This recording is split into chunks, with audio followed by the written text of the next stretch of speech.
Assalamualaikum warahmatullahi wabarakatuh. Perkenalkan, saya Muhammad Frans Tambunan.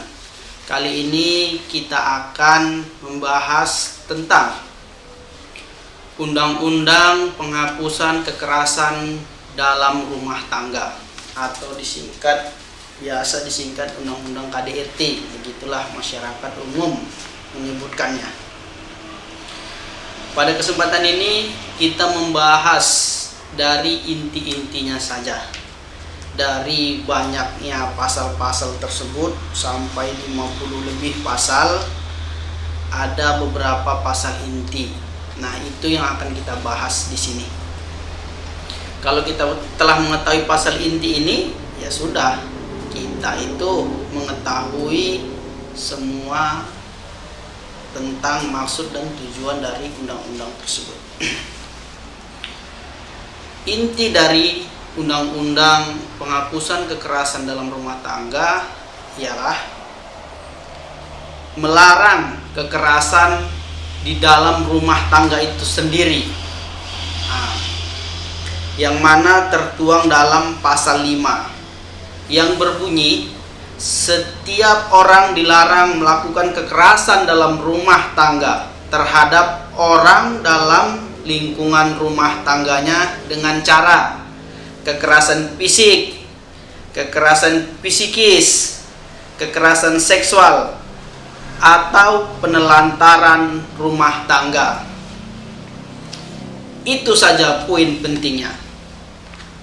Setiap keluarga dilarang melakukan kekerasan fisik, psikis, kekerasan seksual, dan penelantaran rumah tangga. Kekerasan fisik yang dimaksud ya biasalah perbuatan tindakan kekerasan seperti adanya sebuah pemukulan. Itulah disebut dengan kekerasan psikis. Psikis yaitu dengan marah-marah, membentak, yang bisa menjatuhkan daripada mental orang yang dalam ruang lingkup rumah tangga tersebut. Kemudian kekerasan seksual.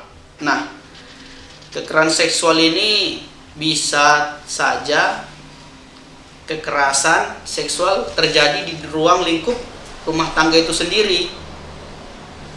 Contoh seperti suami melakukan kekerasan seksual terhadap istrinya. Atau bisa kekerasan seksual yang dilakukan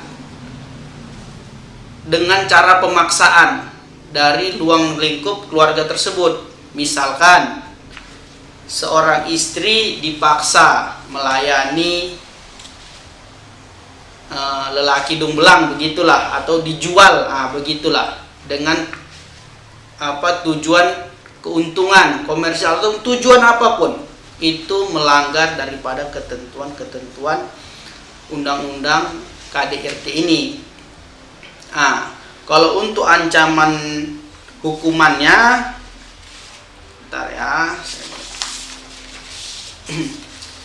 untuk kekerasan fisik, ancaman hukumannya 5 tahun penjara. Jelas, pasal 44, tentu bab ketentuan pidana pasal 44. Kemudian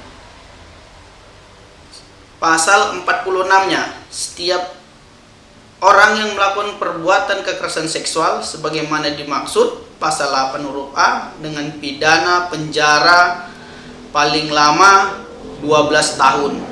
Ini lumayan. Kekerasan seksual bisa jadi 12 tahun. Makanya hati-hati buat para lelaki yang mendengarkan video ini. Kalau terjadi kekerasan bisa dihukum sampai 12 tahun penjara. Bahkan kalau menjual istri atau menjual perempuan ke pihak lain, lebih berat lagi, bisa 15 tahun penjara. Nah, untuk kita yang menjadi korban, ini perlu digarisbawahi ya, yang menjadi korban, agar laporannya itu ditanggapi oleh pihak yang berwajib atau pihak kepolisian. Pihak kepolisian biar ditanggapi harus disertai bukti. Nah, ini tertuang di pasal 55. Bunyinya seperti ini. Sebagai salah satu alat bukti yang sah, keterangan seorang saksi korban saja sudah cukup untuk membuktikan terdakwa bersalah apabila disertai dengan suatu alat bukti yang sah lainnya. Artinya tidak perlu ada saksi orang lain. Ini dipermudah. Tidak perlu ada saksi orang lain. Kita sendiri yang menjadi korban cukup untuk menjadi saksi, untuk membuat sebuah aduan, dan disertai alat bukti lainnya. Bisa itu foto, bisa itu video, atau benda-benda yang berkaitan dengan hal tersebut. Itu bisa.